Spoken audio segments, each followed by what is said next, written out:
It's a Wednesday and there's plenty of news to get into in the world of Formula 1, and here at GPFans we're going to bring it straight to your digital door. As Otmar Szafnauer weighs in on the future of sprint races, we look at the Red Bull pit stop that led to the coming together between Max Verstappen and Lewis Hamilton at Monza, and there's plenty of praise for Valtteri Bottas. In his last few races for Mercedes, he put on a superb showing throughout the Monza weekend and is getting praise from the higher-ups. I'm Ollie Wilson, this is GPFans. You should be hitting that subscribe button to stay up to date with everything that we do around the world of Formula 1, and these are the news headlines this Wednesday. Aston Martin team principal Otmar Szafnauer believes F1 would be on a slippery slope to becoming Formula 2 if it gave the green light to reverse grid sprint races. With Saturday's sprint session at Monza a relatively tame affair, hushed discussion of perhaps bringing reverse grid events into Formula 1 have once again popped up. The future of sprint sessions hangs in the balance, with the final test run set to take place in Brazil later this year, but the Aston Martin team principal is keen to avoid any reverse grid type scenarios coming into Formula 1, even if the current format is changed to Friday qualifying deciding the grid for Sunday only, while a reverse grid Saturday session is determined by championship position. Personally, I will support what the fans deem to be entertaining, said Szafnauer. However, a reverse grid in Formula 1 is a big departure from what this sport was always about. I personally wouldn't want us to have this sprint race on Saturday turn into a slippery slope into becoming Formula 2. If that's what the fans want, then I'm wrong, and let's do what the fans want.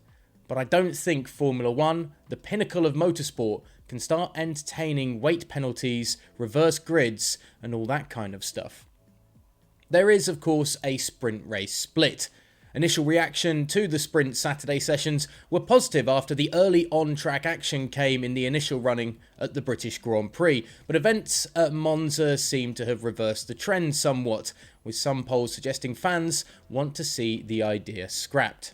Szafnauer has suggested there was a certain novelty value attached to the race at Silverstone, and that only after the third event in Sao Paulo should firm conclusions be drawn.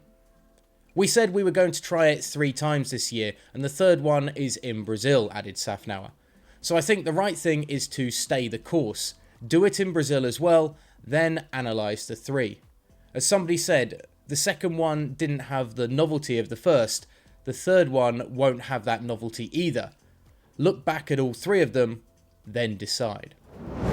Elsewhere, Christian Horner has revealed that human error was behind the 11-second pit stop that ultimately led to Max Verstappen's dramatic crash with Lewis Hamilton at the Italian Grand Prix.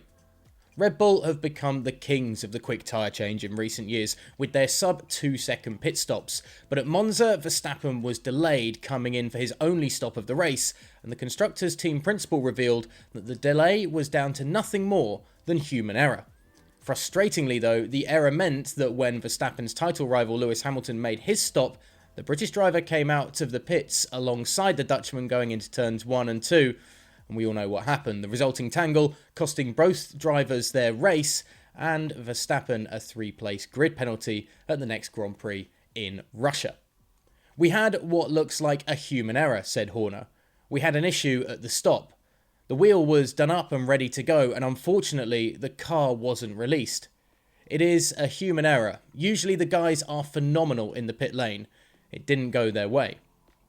Of course, Mercedes then messed up because Lewis should have been well clear, and then they had their issue, and that's what put the 2 drivers alongside each other.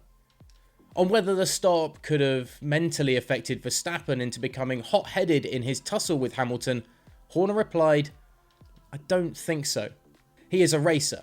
He got a run on the run down into turn 1, into turn 2, so I don't think it affected his judgment at all. The slow stop was the first instance of a team suffering as a result of a technical directive issued to slow down pit stops. In order to build in a human tolerance for cars to be released safely, the automatic trigger to signal a green light on the traffic lights has been changed to a human-activated switch on the wheel gun. It is believed that the crew member manning the wheel gun on the front right failed to just press the switch, meaning he then had to retighten the nut and hit the button to give the green light. I suppose we have been very competitive.